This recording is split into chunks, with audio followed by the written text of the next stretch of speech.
Ayan, what's up dribblers at mga shooters, kamusta po kayo?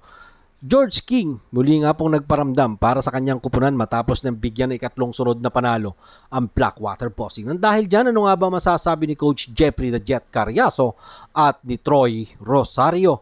Japet Aguilar pang MVP ang performance at galawan matapos pamunuan ng kanyang Barangay Ginebra San Miguel laban sa Phoenix Super LPG. At ano nga bang masasabi ni Coach Tim Cone sa naging performance ni Japet at ni Japet mismo? Yan po yung ating pag-uusapan at tatalakayin sa video ito.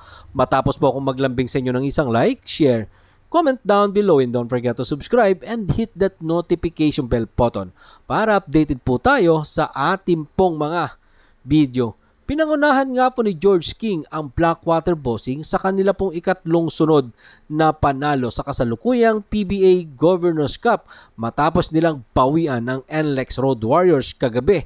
Diyan po yan sa loob ng Ninoy Aquino Stadium. Nagtapos nga po ang American Wingman na may double-double performance sa kanya pong 39 points, 15 rebound, 5 assists.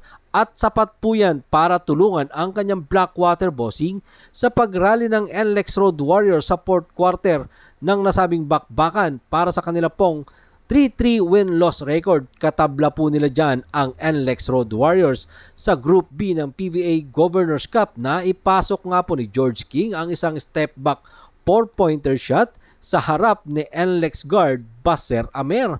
Mayroon pa pong natitirang 2 minuto at 44 na segundo ang nalalabi sa laban para muling ilayo ang kanila pong double-digit na kalamangan 104-92. Nang dahil dyan, narito pong sinabi ni Coach Jeffrey Carriazo sa ulat ni Justin Bacnis ng tie breaker time. Kitang-kita ang epekto niya sa court at ang ibinibigay niya sa amin sa 3 huling laro. Matapos nga po ang 30 laro ay 3 panalo din ang ibinigay ng kanila pong bagong import na si George King dito sa kanyang kupunan na Blackwater Bossing. Tapos 5 player pa ang kanyang nakatuwang sa panalo ng Blackwater Bossing kontra dito sa NLEX Road Warriors. Eto, maganda ang naiambag. Troy Rosario may 15 puntos, 14 na rebound. Cedric Veerfield na nakaraan lang nag-ambag ng 32 points. Kagabi nagbigay din siya ng kanyang 14 points.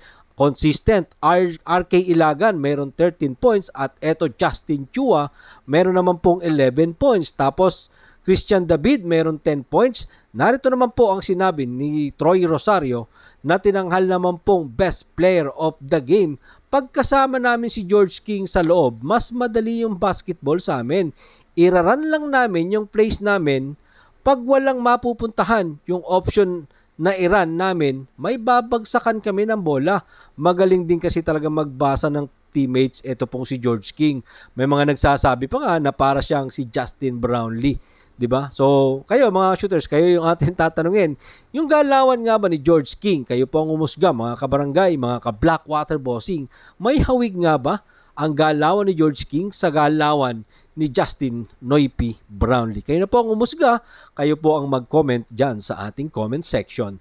Muli nga pong pinatunayan ni Japet Aguilar ang kanya pong kakayahan para pamunuan ang kanya pong Barangay Ginebra San Miguel sa isa pong back-to-back win para naman sa kanya pong Barangay Ginebra San Miguel. Hamon nga po kay Japet Aguilar ang pagkawala ni Sistan sa Ginebra kasi ngayon nga pong siya na lang ang legitimate big man ng kupunan dahil ang dating minuto ni Sistan ay napunta na sa 36 years old na isa na rin pong o minsan na rin pong naging Finals MVP. Sa nasabi nga pong panalo ng Barangay Ginebra San Miguel, meron nga pong 31 big points si Japet Aguilar.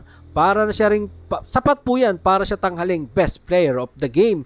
Sa 5 nga pong laro ng Barangay Ginebra San Miguel ay naging consistent naman kahit papaano. Ito pong si Japet Aguilar. Kaya masasabi natin pang MVP contender na rin siya.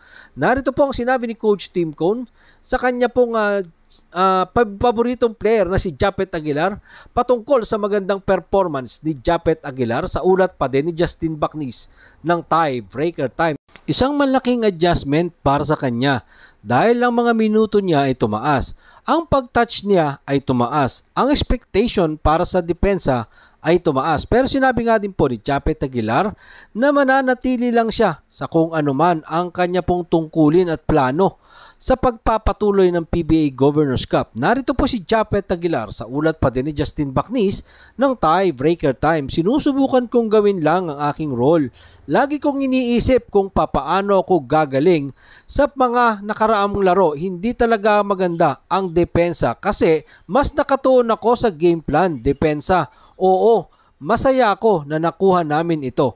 Ang maganda dito sa tinatakbo sa kasalukuyan ng Barangay Ginebra ng team ng Barangay Ginebra, unti-unti na po nilang nagagamay ang sistema at ang role ng bawat isa.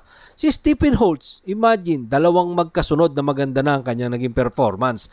RJ Abarientos na consistent na rin sa tatlong sunod na laro ng Barangay Ginebra San Miguel. Scotty Thompson, unti-unti nang nanunumbalik ang kanyang tikas at laro at sanay na silang maglaro ng magkakasama. Sa ganoong pamamaraan, hindi nga po hirap. Etong si Justin Brownlee, tingnan po natin ang naging scoring ng 20 kupunan. Pinangunahan nga po ng Barangay Ginebra Center. Ito pong padalo nilang 110, si Japet Aguilar. Meron po siyang 31 points. Si Justin Brownlee na nagtala ng kanyang triple-double sa kanya pong 23 points. Si Stephen Holtz, merong 19 points. RJ Abarientos, 16 points. Scotty Thompson, bagamat hindi pumasok yan sa double-digit performance, pero meron po siyang 9 points. Sa Phoenix naman, ang kanila pong import ay nag-ambag ng kanyang 33 points. Katuwang niya dyan, etong si RR Garcia na nagpakawala ng dalawang magkasunod na 4-point shot. Si Perkins, mayroon pong 13.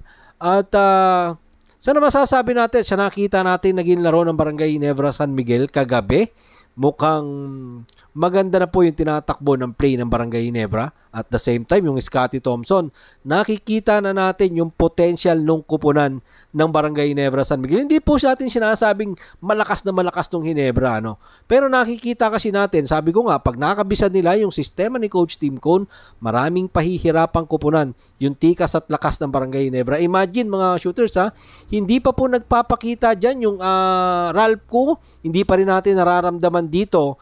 Ito pong Isaac Go, siyempre wala pa po dyan yung mga injured player katulad ni Jamie Malonzo at wala pa rin po dyan etong si Jerry Maya Gray. Ang maganda po dito, hindi nahihirapan si Justin Brownlee. Kung kailangan umiscore ni Justin Brownlee, hindi sa pilitan dahil may katuwang siyang mga local na katulad nga po ni Japet, Stephen Holtz, RJ Abarientos at ang nanunumbalik ng galawan at laro ni Scotty Thompson para sa kanyang kupunan na Barangay Ginebra San Miguel. Maraming salamat po sa inyong panonood. Ano naman po ang inyong opinion?